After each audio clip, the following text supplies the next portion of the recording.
Salam qadırdan iyilleşler. Doğruluk yolu gepleşimide hoş geldiniz. Mehriban iyilleşler. Sizin her birinize Rabbimizin söýüsini, onun rehim şefaatini, merhametini, dıyışlığını, onun ähli bereketlerinin sizin üstünüzde bolmagyny dilek edip, sizin bilen ýene de doğruluk yolu gepleşimizde duşup bilýänligime gaty begenýärin. Bilşimi diýaly bizim Hudaýymyzyň bizim üçin bolan niyeti, maksady gaty ajaýypdyr. Bizim Hudaýymyz bizim üçin hoş niyetlidir. Çünkü ol gowy Hudaýdyr. Ol bizim aladamyzy diýe. Bizim her bir ýagdaýymyzda, her bir uğurda üstünlükli ol. Onu şöhratlandyryp ýaşamamyzy isleýär.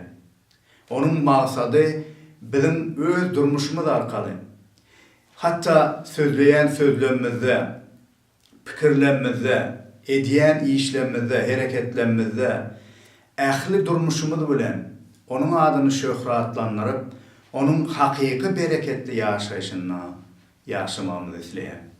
Şonuň üçin mukaddes ýazgylar bizim her bir uğrumuzda, bizim durmuşumuzun her bir ýagdaýyna bize doğru maslahaty berýär. Doğru zatlary bize öwredýär.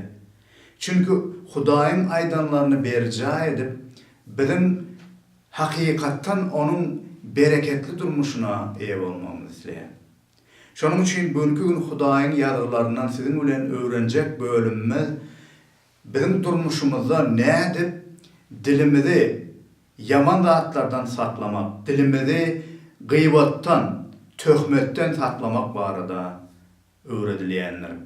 Şonuň üçin gelin bugünkü gün mukaddes ýazgylara ýakyndan ünüs berip, Rabbimiz Hudaýyň bizim üçin bolan niyetini, maksadyny öwrenelim we dilimizi gıybetkeşlikden saklamakta, onun hakykatlaryny öwrenip, bu uğurda Hudaýy şöhratlandyryp ýaşalyň.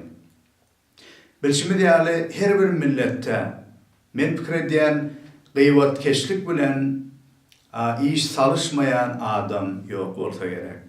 Her bir adam kimdir barada gurrun bermäni gowy görýär. Bizim il aramyzda hem plany gıybetkeş, ýa-da ol gıybetkeş ayal, ýa-da ol gıybetkeş erkek. Hatta bizim ata-babalarymyzyň arasynda belli bolan şahirlerimiz, misal üçin Matumulu atamyz, Şahir atamyz hem öz goşgularyna gıybetkeşlik barada, gıybetkeşligiň erbetligi barada bize aýdyp geçýär. Bu nämäni görkezýär? Gıybetkeşligiň Hudaýyň pikirinde de, adamlar arasynda da erbetdigini, ýagny günädigini mukaddes ýazgylar bize aýdýar. Şeýle Matumulunyň gıybetkeş goşgusundan käbir setirleri ilkisiň bilen okap geçeliň. Matumul atamyz seredin näme diýär? Gıybetkeş. Rozy maşar şikwe eder tilinden, rıswalygyň budur senin gıybetkeş. Ömrüm ýele berme, azma ýolundan, ağırtmagyl, iyiliň günüm gıybetkeş. Yaman söz aýyrar ýaşy dostundan, günähin agramy basar üstünden, cehennem içinde tamuk astından peleklere çıkar üýnüň gıybetkeş. Şutaýda näme diýär Matumul görüşimi diýäli gıybetkeşligiň o därligini, yaman sözleriň toslanyp hakykat bolmadyk zatlary aýdyp birini yamanlap, hatta şeýle sözleriň ýakyn dostlary hem ýakyn garyndaşlary hem biri-birinden aýrýandygy barada ýatlap geçýär. Ýöne bizim üçin esasan Hudaýyň gıybetkeşlik barada aýdýan sözleri gaty wajypdyr. Çünki Hudaý öz güýji bilen, öz hakykaty bilen, bize beren mukaddes ruhu bilen bizi şol gıybetkeşlikden täminleýär, arasalaýar.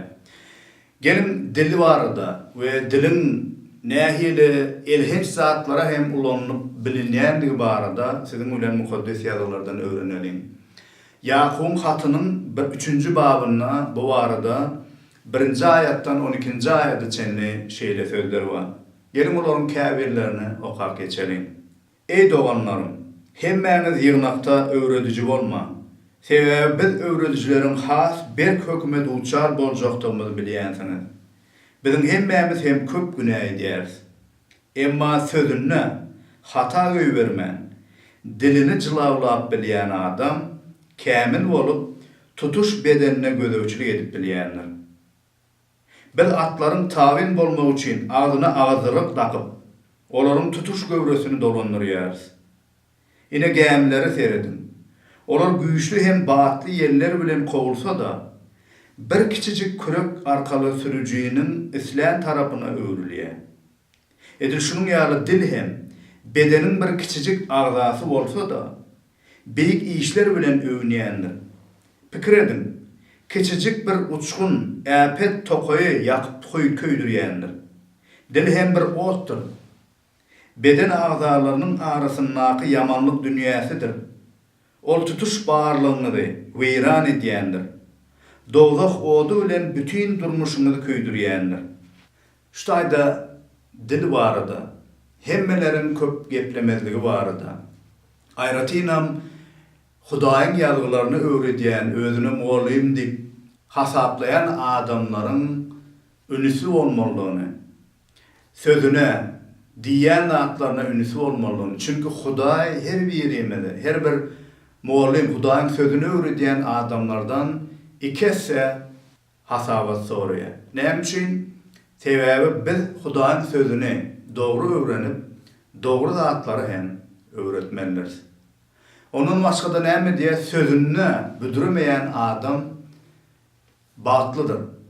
Näme üçin? Sebäbi sözünde büdürmeýän adam umuman gaty seýrek gelýär. Sebäbi adamlaryň hemmesi hem diýen zatlaryna öz dili bilen köp ýagdaýlarda belaga alýarlar. Ya da özlerine yamanlyk getirýärler, ya da başgalara yamanlyk getirýärler. Şonuň üçin şu taýda başga da käbir misallar getirýär Ýakup. Näme diýe?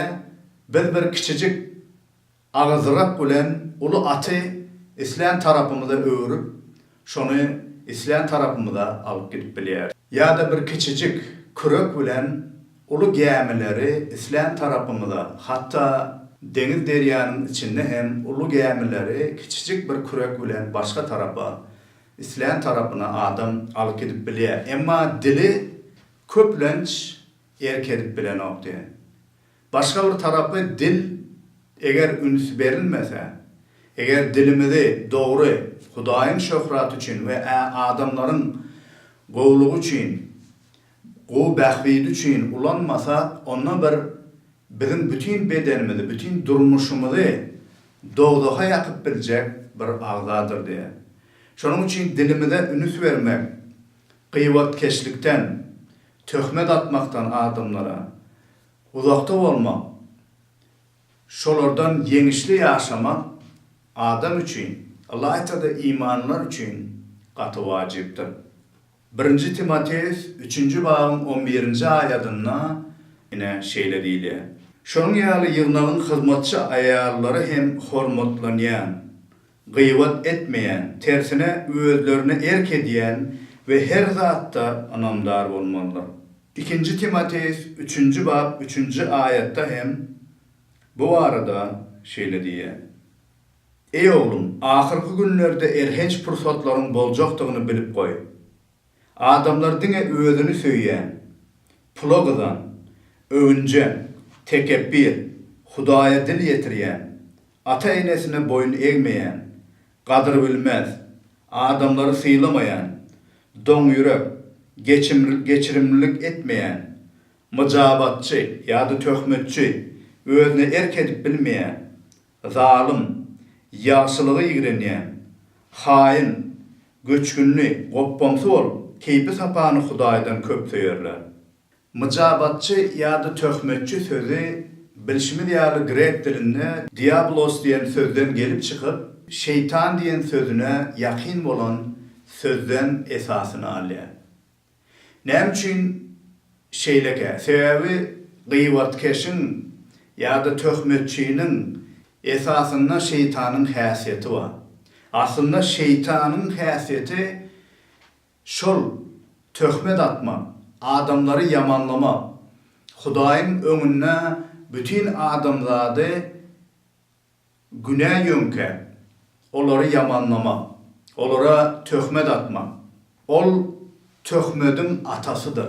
Başka bir tarapy eger kimdir biri gıýbatkeşlik edýän bolsa, ýa-da töhmet atýan bolsa başgalara, ol şeytanyň elindäki bir gural ýaly. Ol şeytana gulluk edýär.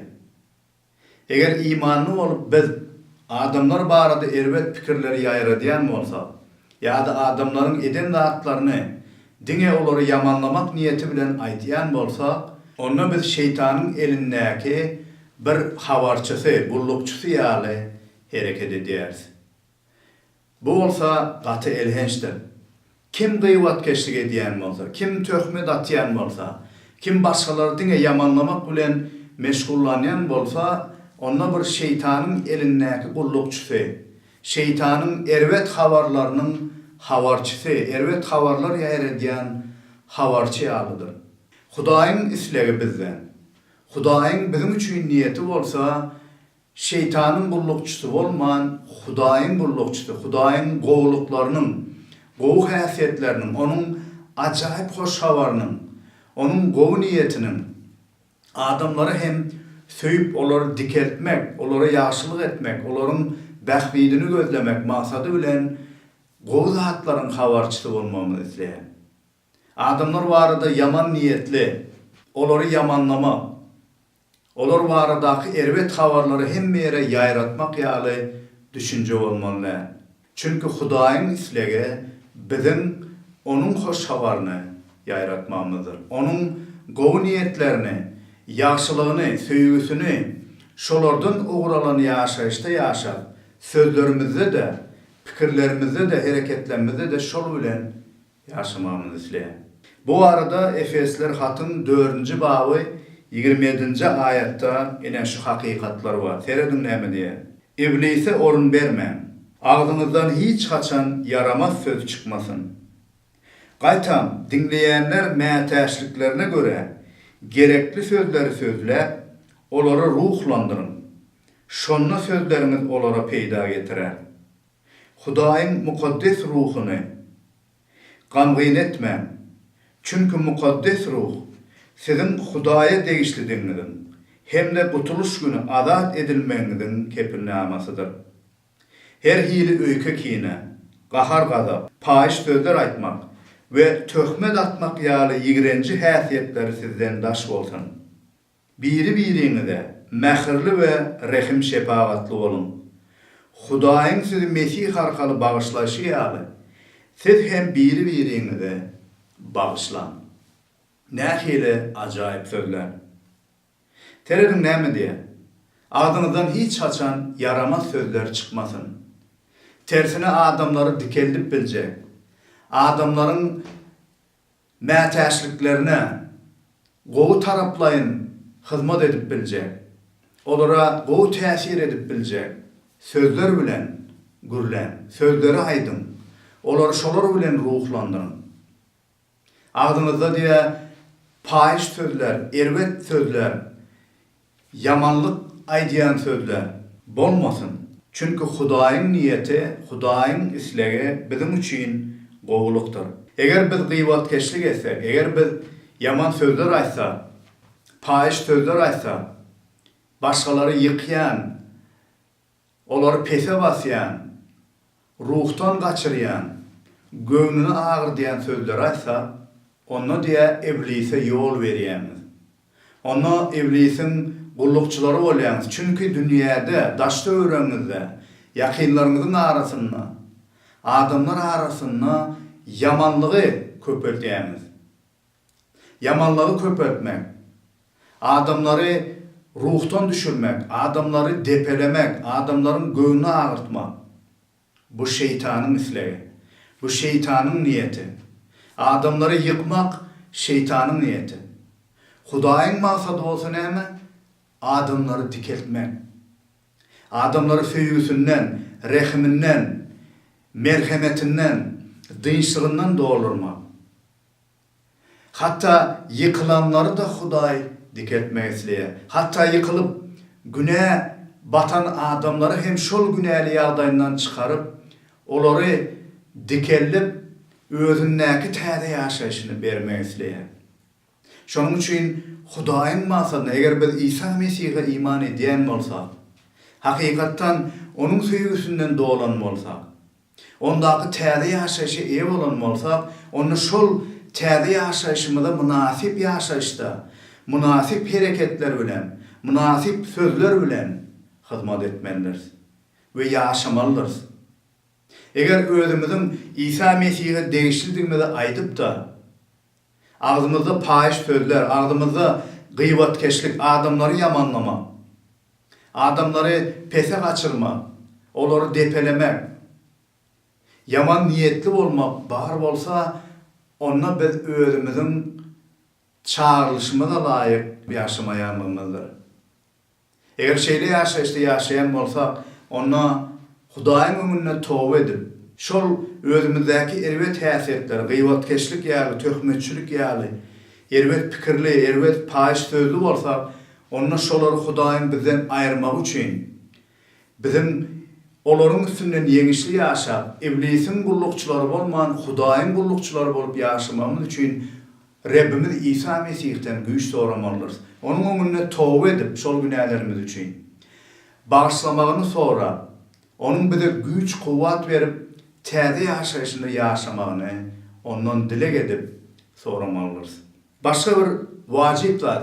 Käbir adamlar sorap berýär, nädip men özümiň gıýbat edýändigimi bileýin. Haçan biz bilip bilýär. Bizim diýen sözlerimiz kimdir biri hakynda?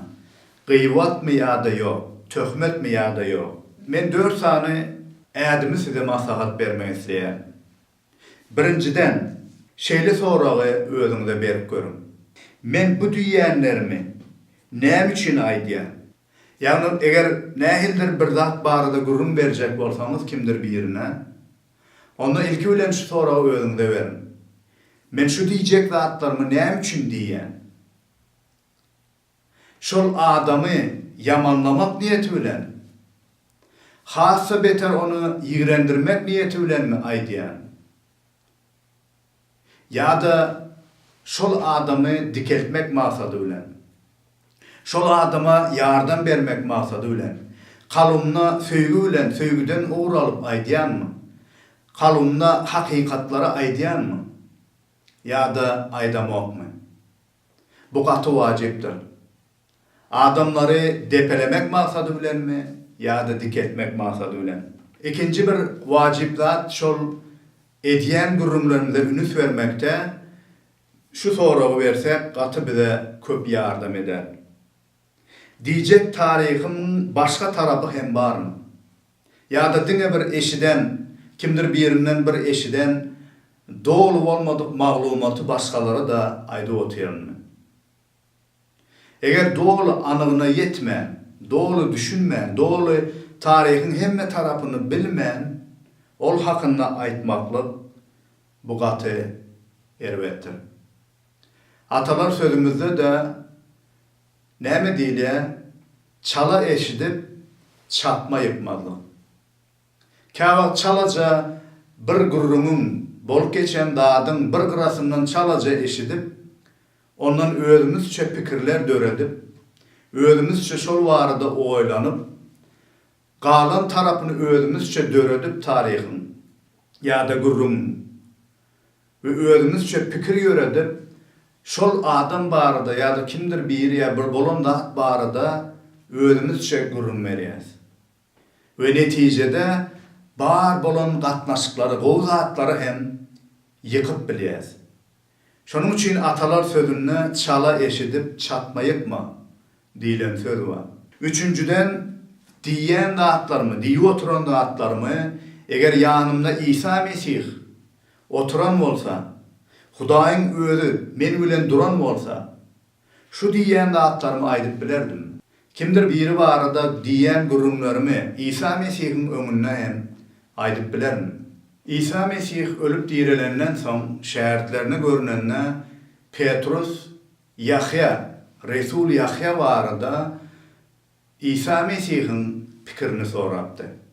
Şol barada seredin yazgı näme diye. Yahyanyň hoş habar 21-nji bab 21-nji ayet. Petrus onu görüp İsa'dan "Ýare, onuň ykbaly nähili bolar?" diýip sorady. İsa mı? "Özüm dolanyp gelýänçä, onuň diri galmagyny isleýän bolsam, sana näme? Sen meniň ýylyma düş." diýip jogap berdi. Seredin näme diýe İsa? Petrus başga bir şägirdiň durmuşy barada, onuň ykbaly barada alady diýen. Bilem şoň ýa. Öz durmuşymyz barada ilki alada etmän, öz durmuşymyzyň dogry hereket edýäsmi ýa-da edemizokmy? Ol barada oýlanman. Ýa-da özümizdäki günälerimizi, özümizdäki Rebbe garşy bolan zatlaryň aladasyny etmän, başga adamlaryň problemalaryny, başga adamlaryň yamanlyk edenini, başga adamlaryň nähildir bir erbetlik edenligini aýdyp, şolar barada gije gündüz oýlanyp pikir edip, başgalara da şolary aýdyp berip, şolar bilen, boş zatlar bilen meşgullanýar. İsa Mesih näme diýer? Öz şägirdine görämäge bir günäli zady hem soranyp, erwet zady hem soranyp, kimdir biriniň, ýagny Resul Yahyanyň ykbaly barada, onuň gelecekde näme boljakdygy barada Petrus İsa'dan soraýar. İsa näme diýer? Sana näme? Sen meniň ýylyma düş. Sen meniň sana aýdan zatlarymy berjäň.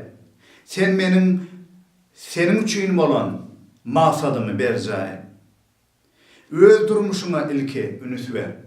Öz yıkılmağından heder et. Hakikattan hem kalın arasalığı, günah etmeyen yaşamaklığa hareket ediyen mi? Bol barada oylan.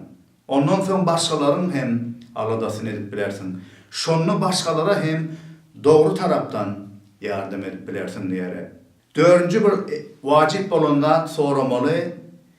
Diyen maglumatın bilen karşımdaki adama yardım ediyen mi? Ya da yanımdaki adamı dikeltyen mi ya da yıkayan mı? Diyen soru o benim. Yine bir gede kaytalar geçeyim. Diyen de atlarım bilen, yanımdaki dinle oturan, menin kimdir barada ya da nähildir bir zat barada ediyen gürrünlerim, yanımdaki dinleyen adama yardım ediyer mi? Onu dikeltyer mi? Ya da yardım etmen, onu yıkıya mı? Ya da onu imandan değindir mi? Ya da imanına şüphe dörü diye mi? Ya da kalbinde nähildir bir günah emele getiriyor mi? Ya da onu ruhlandırıyor mu? Dikeltiyor mi? Diyen soru vermelidir. Belli vaizçi olan Charles Spurgeon diyen vaizçi adam, gıybatkeşligin, ervet sözlülüğün tesiri varada şeyle deyipti. Ol şeyle diye, gıybatkeşlik bir zäher ýaly. 3 ayratin zäherden ibaret olan zäher pürkýän bir zatdyr diye. Näme üçin 3 ayratin zäher pürkýän? Sebebi gıybatkeşlik ya da töhmet atmak özümüzi zäherleýär. Bizi dinleýän adamy zäherleýär. Üçüncüden şol gıybatyny edýän adamymyzy zäherleýär. Diňe bir öz durmuşymyzy erwetlige sokmak bilen çäklenmän, bizi dinleýän adamlary hem zäherläp bilýär. Olary hem erwet tarapa itergi berip bilýär. Onuň üstesine şol gürrüňini edýän adamlarymyza da yaman tarapdan täsirini ýetirip bilýär. Olaryň durmuşyny, olar baradaky adamlaryň pikirlerini bulaşdyryp bilýär. Ve netijede şol gıybatyny edýän adamlarymyza hem yamanlyk edýär. Şonuň üçin iman eden İsa Mesih'e degişli olan biz gıybatkeşlikten, töhmetten, paýyş sözlülükden, erwet pikirlerden uzakta olmalıyız. Biz günah etmezlik bilen Hudaýyň bereketlerini özümüz üçin gazanamyzok ya da Hudaýyň gutuluşyny gazanamyz. Bizim günah etmezligimiziň wajyplygy bizim eýem Hudaý tarapyndan söýleýändigimiz, İsa Mesih arkaly halas bolandygymız we onuň täze ýaşaýyşyny eýedigimiz üçindir. İsa Mesih'i degişlidigimiz üçin, onuň täze ýaşaýyşyna degişlidigimiz üçin, onuň hoş habarynyň, onuň gowlugynyň, onuň söýgüsiniň, onuň merhemetiniň gullukçularydygymyz üçin, Hudaýyň ajaýyp bizim üçin beren maksadyna degişlidigimiz üçin gıybet keşligi taşlamalydyr. Erwet niýetliligi taşlamalydyr. Yamanlygy taşlamalydyr. Söýgüden, merhemetten, rehimden dolu bolup, gowy pikirlerden dolu bolup ýaşamalydyr. Mukaddes ýazgylaryň Filiplere bölüminiň 4-nji babyna şeýle sözler bar. Ve men gepleşemede şu aýat bilen siziň bilen tamamlamak isleýärim. Umuman, ey doganlar, hakyky, hormata münasip, dogry, pak, yakymly, ajaýyp näme bar bolsa, şol barada oýlanyň. Hawa, ýagşy we öwge münasip zatlar barada oýlanyň. Gadyrdan iýleşlen, mähruwan doganlar, hakykatdan hem gıybet keşligi, erwet sözleri, adamları yıkayan, ruhtan düşürýän, yaman sözleri, gıybet keşligi, töhmedi, taşlap, syýlaga, hormata, gowluga münasip bolan, ajaýyp gowy zatlaryň, Hudaýyň adyna öwgi getirýän zatlaryň, adamları dikeltýän, adamları ruhlandyrýan, hatta göwnü çökkünlere hem joşdurýan hakykat sözlerini, dogry sözlerini, rehimden, merhemetten, hakykattan, söýgüden dolu bolan gowy zatlary aýdyp şolar hakynda hem oýlanalyň we şol pikirlerimizden ogur alan gowy ýaşaýyşda ýaşamaga her birimize Rabbimiz Hudaý pata bersin. Amin.